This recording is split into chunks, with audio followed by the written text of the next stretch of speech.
Hello and welcome guys, welcome back once again to this short vlog. ज़्यादा बड़ी चर्चा नहीं करूँगा, एक छोटा सा टॉपिक आपके साथ डिस्कस करना है। क्या सर 100 आउट ऑफ 100 अकाउंट्स में लाना पॉसिबल है? Is it possible? तो हाँ बच्चों, बिल्कुल संभव है 100 आउट ऑफ 100 लाना। ज़्यादा बड़ा वीडियो नहीं होगा, छोटा वीडियो होगा। कुछ पॉइंट्स बट बहुत रेलेवेंट पॉइंट्स हैं, कुछ 5 या 6 बिंदु आपके साथ डिस्कस करूँगा। ये यदि आपने इस साल अपनी प्रैक्टिस में लेकर आ गए, यदि अमल में लेकर आ गए, तो आप 100 आउट ऑफ 100 शॉट लेकर आओगे, ये मेरी गारंटी है। कुछ पॉइंट्स मेरे को आपके साथ आज डिस्कस करने हैं, ठीक है। How to score 100 out of 100 in accounts. तो कुछ बच्चे 95 ले आते हैं, 96 ले आते हैं, 97, 98 तक भी, 99 तक भी कुछ बच्चे पहुंच जाते हैं। उनका 1 या 2 नंबर कट जाता है, 100 आउट ऑफ 100 नहीं लेकर आ पाते। उनसे मैं बात करता हूं तो वो बताते हैं वही माइनर मिस्टेक जो उन्होंने करी है। तो मैं आपके साथ पहले से ही ये चीज़ें डिस्कस कर लेना चाहता हूं ताकि इस सेशन के अंदर आप ये माइनर मिस्टेक ना करें और आपका एक भी नंबर ना कटे। क्योंकि यदि आपकी पूरी स्टेप सही है, पूरा कैलकुलेशन सही है, पूरा आंसर सही है, सॉल्यूशन बिल्कुल आपने सही किया है, वर्किंग नोट आपने प्रॉपर बनाए हैं, तो सर आपको 100 आउट ऑफ 100 से कोई नहीं रोक सकता।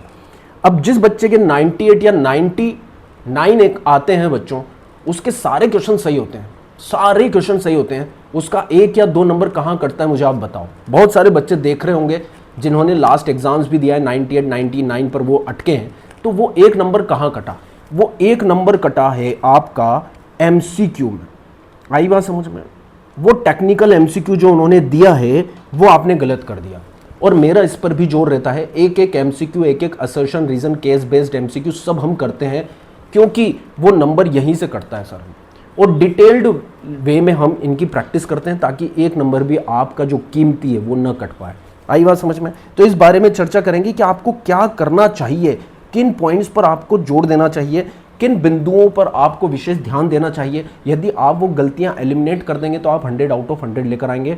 और कोई बच्चा ऐसा है जो देख रहा है, जिसको लगता है कि मैं तो बिल्कुल एवरेज हूँ या बिलो एवरेज हूँ, मैं कैसे नंबर लेकर आऊँगा। तो बच्चों, यहाँ पर आपका कमिटमेंट चाहिए, आपकी कंसिस्टेंसी चाहिए।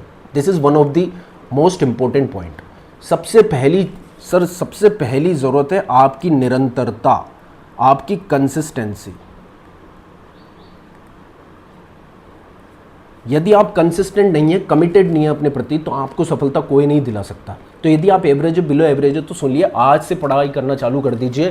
क्योंकि एक एक वीडियो, एक एक क्वेश्चन, एक एक चैप्टर का DK गोयल की बुक के रेस्पेक्ट में, रेफरेंस को लेकर हम अपलोड कर रहे हैं यूट्यूब चैनल पर, हमारे इसी चैनल पर। तो आप जाइए, फ्री ऑफ कॉस्ट। आपको ज़्यादा पैसा अकाउंट्स की क्लासेस में खर्च करने की जरूरत नहीं है। यहाँ पर एक एक प्रैक्टिकल क्वेश्चन हम कर रहे हैं, एक एक MCQ, assertion, reasons, case based MCQ, पूरे डिटेल एनालिसिस के साथ मैं आपको इतने कॉन्सेप्ट डेप्थ के साथ पढ़ाऊंगा कि आप अपने आप ही सभी तरह के क्वेश्चंस को सॉल्व कर पाएंगे क्लास में कंफर्टेबली। तो सबसे पहली ज़रूरत है बच्चों, आपको रहना पड़ेगा कंसिस्टेंट। यदि आप कंसिस्टेंट हो जाते हैं, यदि आप रेगुलरली कंसिस्टेंटली प्रैक्टिस करते हैं ना सर, कंसिस्टेंटली आप प्रैक्टिस करते हैं क्वेश्चंस की, रेगुलर आप होमवर्क कर रहे हैं, क्लास वर्क कर रहे हैं, जो मैं करा रहा हूं रेगुलरली, या आप जहां से भी पढ़ रहे हैं आप वहां से भी कंटिन्यू रख सकते हैं। आप क्लास वर्क रेगुलर कीजिए और आपको जो क्वेश्चन सर ने दिए हैं, होमवर्क उन्हें घर पर आकर कर लीजिए। अकाउंट्स केवल प्रैक्टिस मांगती है बच्चों। क्या मांगती है?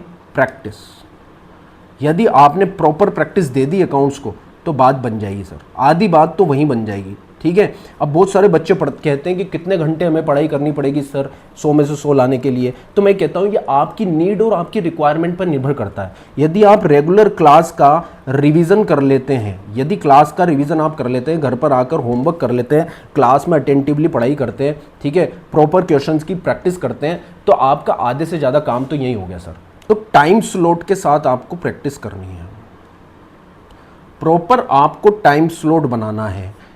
अब टाइम स्लॉट क्या होता है सर, ये बताइए। जो आपके एग्जाम में क्वेश्चंस आते हैं, ये कोई नहीं बताता किसी भी बच्चे को, आप ध्यान से सुनिए। आपके MCQs के क्वेश्चन आते हैं, 3 नंबर के क्वेश्चन आते हैं, 4 नंबर के भी कुछ क्वेश्चन आते हैं और 6 नंबर्स के क्वेश्चन आते हैं। तो ये जो 6 नंबर का क्वेश्चन है ना बच्चों, ये आपको 8 से 10 मिनट में करने की प्रैक्टिस करनी है।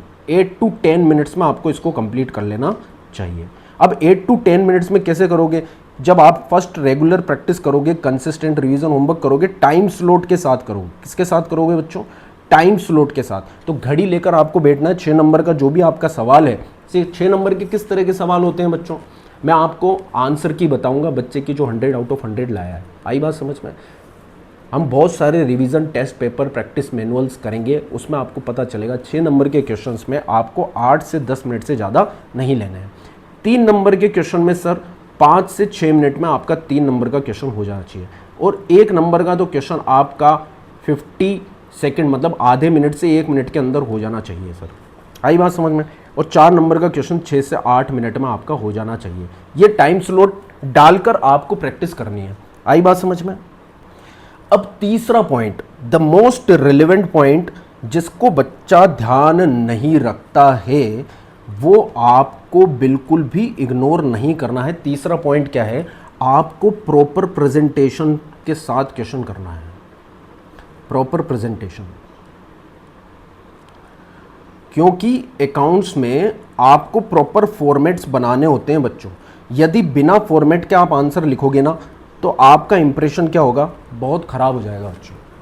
बिना फॉर्मेट के आपको आंसर लिखना ही नहीं है, आपको प्रॉपर प्रेजेंटेशन करना है, प्रॉपर फॉर्मेट बनाना है। हर आंसर का एक प्रॉपर फॉर्मेट होना चाहिए, उस फॉर्मेट में आपको आंसर करना है। मतलब यदि आप जनरल एंट्री पास कर रहे हो, तो जनरल एंट्री को भी आपको फॉर्मेट बनाकर ही करना है। डेट, पर्टिकुलर, एलएफ, डेबिट और क्रेडिट, एलएफ भी बनाना है आपको। आई बात समझ में? आपको लेज़र अकाउंट बनाने तो प्रॉपर बनाने, ठीक है। हर अकाउंट का फॉर्मेट आपका होना चाहिए। ये एक इम्पोर्टेंट पॉइंट है, क्योंकि जब हम सवाल करते हैं तो बिना, मैंने देखा है कि कुछ बच्चे जो हैं वो बिना जनरल एंट्री के फॉर्मेट को यूज़ ही नहीं लेते, डायरेक्ट आंसर कर रहे हैं। और वहाँ पर एग्ज़ाम में भी मैं दिखाऊंगा आपको कि बहुत सारे बच्चे एग्ज़ाम में भी है ना जनरल एंट्री विदाउट फॉर्मेट वहाँ पर बना देते हैं, तो उनके नंबर कट जाते हैं। फिर बाद में कहते हैं कि सर हमने तो क्वेश्चन सही किया था और वो नंबर नहीं आया। तो 3 पॉइंट अभी तक डिस्कस किए। पहला क्या है? पहला तो ये है कि सर हमें कंसिस्टेंट रहना है। सबसे पहले कंसिस्टेंट रहना है, घर पे जाकर रिवीजन करना है, प्रॉपर प्रैक्टिस करनी है, होमवर्क के क्वेश्चन करने हैं। आधे से ज़्यादा काम तो यही हो गया। फिर ये प्रैक्टिस वाला सेशन आता है कि टाइम स्लॉट के साथ क्वेश्चन करने हैं। 6 नंबर का 8 से 10 मिनट में, 3 नंबर का 5 से 6 मिनट में, और MCQs की भी हमें रेगुलर प्रैक्टिस करनी है। Fourth, proper presentation. Third, proper presentation हमें करना है, फॉर्मेट हमें बनाना है। घर पर भी यदि हम क्वेश्चन करेंगे तो प्रैक्टिस करते वक्त हम जनरल एंट्री का फॉर्मेट यूज़ लेंगे। और बच्चों फोर्थ पॉइंट, ये फोर्थ पॉइंट आप ध्यान रखो, ये भी बहुत रिलेवेंट है, वर्किंग नोट। ठीक है, यहाँ भी आप क्या करते हो? मक्कारी कर लेते हो। ठीक है, वर्किंग नोट्स आपको बनाने हैं। मैं आपको आंसर की दिखाऊंगा, देखो। ठीक है, आपको मैं आंसर की दिखाऊंगा। 100 आउट ऑफ 100 95 प्लस लाने वाला बच्चा वर्किंग नोट बनाता है। वर्किंग नोट्स के मार्क्स होते हैं आपके CBSE की मार्किंग स्कीम जो है, उसमें स्टेप्स के मार्क्स होते हैं बच्चों। ठीक है, और स्टेप्स में वर्किंग नोट के भी मार्क्स होते हैं। कई क्वेश्चन में तो CBSE खुद ही कह देती है आपसे कि क्लियर वर्किंग नोट्स बनाइए। नहीं भी कहती है तो जहाँ रिक्वायर्ड है, जब हम रेगुलर क्लास वर्क के क्वेश्चन करते हैं, क्लास में क्वेश्चन करते हैं, तब मैं वर्किंग नोट बनवाता हूँ, फॉर्मेट बनवाता हूँ। तो आपको पता होना चाहिए कि इस तरह की कैलकुलेशन जहाँ भी करनी पड़ जाए आपको, तो आपको उसे वर्किंग नोट में दिखाना है, क्योंकि वर्किंग नोट्स के मार्क्स होते हैं। आपको 100 आउट ऑफ 100 लाने हैं तो वर्किंग नोट आपको बनाना पड़ेगा। ये भी बहुत रेलेवेंट पॉइंट है। पॉइंट नंबर 5, पॉइंट नंबर 5 ये है कि आपको 3 से 4 बार, 3 to 4 टाइम्स मिनिमम, आपको 3 to 4 टाइम्स मिनिमम आपको स्टार क्वेश्चंस करने। स्टार क्वेश्चंस ये क्या होते हैं सर? ये क्या होते हैं?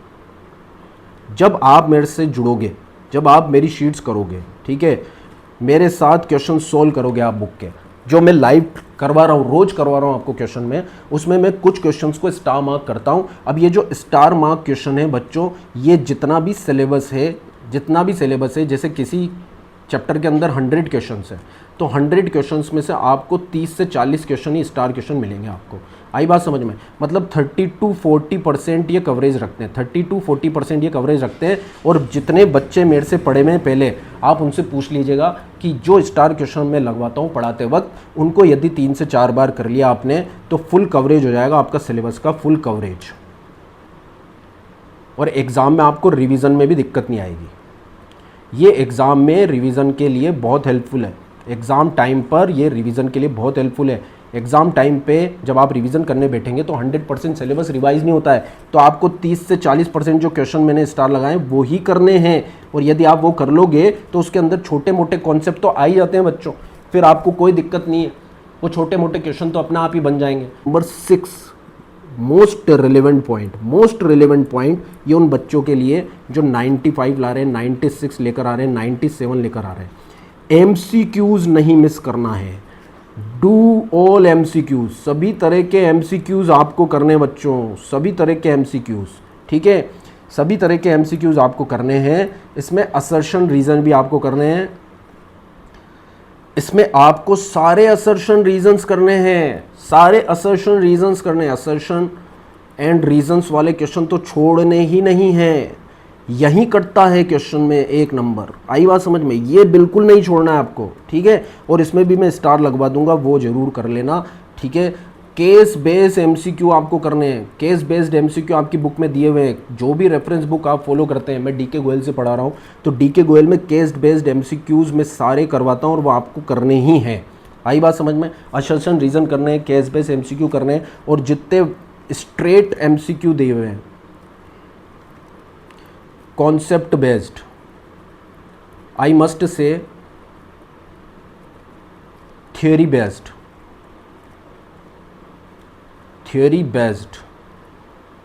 MCQs, ये आपको करने हैं बच्चों। यदि ये कर लिया तो ये 2-3 नंबर जो आपके कटते हैं ना, ये नहीं कटेंगे सर, 100% मैं गारंटी देता हूँ आपको, ये नहीं करेंगे। आई बात समझ में। और सबसे लास्ट पॉइंट ये डिस्कस करना है मेरे को, एग्ज़ाम टाइम पर, ठीक है, एग्ज़ाम टाइम पर पूरी प्रिपरेशन के साथ जाना आपको, मतलब सारे रेगुलर टेस्ट आपको देने हैं, सेल्फ टेस्ट। ये हो गया आपकी सेल्फ असेसमेंट के लिए। सेल्फ असेसमेंट बहुत ज़रूरी है बेटा। विराट कोहली नेट्स में देखकर नहीं सीखा, ग्राउंड में खेलना अच्छे रन ऐसे नहीं बनाते हैं। वैभव सूर्यवंशी 15 साल की उम्र में क्रिकेट ग्राउंड में इतना बेहतरीन ताबड़तोड़ बल्लेबाजी कर रहा, सबको पीछे छोड़ रहा है। इस IPL में 700 750 से ऊपर रन बना दिए उसने, ठीक है। अब ये कैसे संभव है? उसने प्रैक्टिस करी है, उसको ये हजारों लाखों जो क्राउड है उसमें प्रेशर क्रिएट नहीं होता है, क्योंकि उसने प्रैक्टिस करी है ताबड़तोड़। सुबह उठकर 5 बजे 4 बजे ग्राउंड पहुंच जाता था उसने। तो बच्चों एग्जाम में डायरेक्ट नहीं पहुंचना है आपको रेगुलर टेस्ट लेने हैं, सब खुद के प्रैक्टिस करनी है, सेल्फ टेस्ट आपको लेने हैं बच्चों। सेल्फ असेसमेंट उससे होता है, ठीक है। इसमें प्रीवियस ईयर्स के जो क्वेश्चन पेपर है ना, वो आपको करने हैं। सर कितने? ये आपका जब सिलेबस हो जाए, सिलेबस कंप्लीशन के बाद करना है बच्चों। ये आपको प्रीवियस ईयर्स के 10 ईयर्स के तो आपको करने ही हैं कम से कम, ठीक है। और मॉक टेस्ट हम करवाते हैं, मॉक टेस्ट की प्रैक्टिस हम करवाते हैं, वो भी आपको करनी। ये मुझ पर छोड़ दो बच्चों, ये मुझ पर छोड़ दो, ठीक है। ये मैं आपको शेयर कर दूंगा, ठीक है। और हम साथ के साथ इसकी प्रैक्टिस भी करवाते हैं। तो ये कुछ चीज़ें हैं जिसमें से आप 100 आउट ऑफ 100 मार्क्स ला सकते हैं बच्चों। ये आपको ध्यान रखनी है, 100% आपका कवरेज हो जाएगा 100 आउट ऑफ 100 का।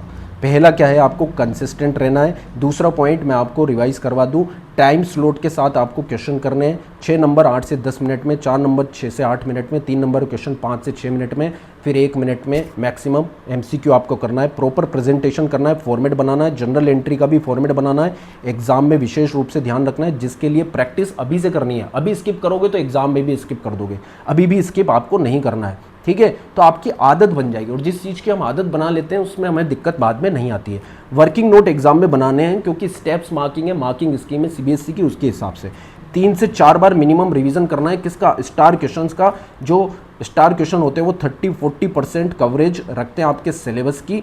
यदि आप वो कर लेंगे जो हम मार्क करवाते हैं क्लास में, तो आपका प्रॉपर रिवीजन हो जाएगा पूरे टाइम पर अच्छे से। 4 से 5 बार रिवीजन हो जाना चाहिए। यदि आप 3 से 4 बार भी स्टार क्वेश्चन का रिवीजन कर लेंगे तो आपको कॉन्फिडेंस आ जाएगा, अपने आप ही आपकी अंतरात्मा बोलेगी कि आप ला सकते हो। जो बच्चे 95, 96, 97 लाते हैं ना, वो जो गलती करते हैं वो आपको नहीं करनी है।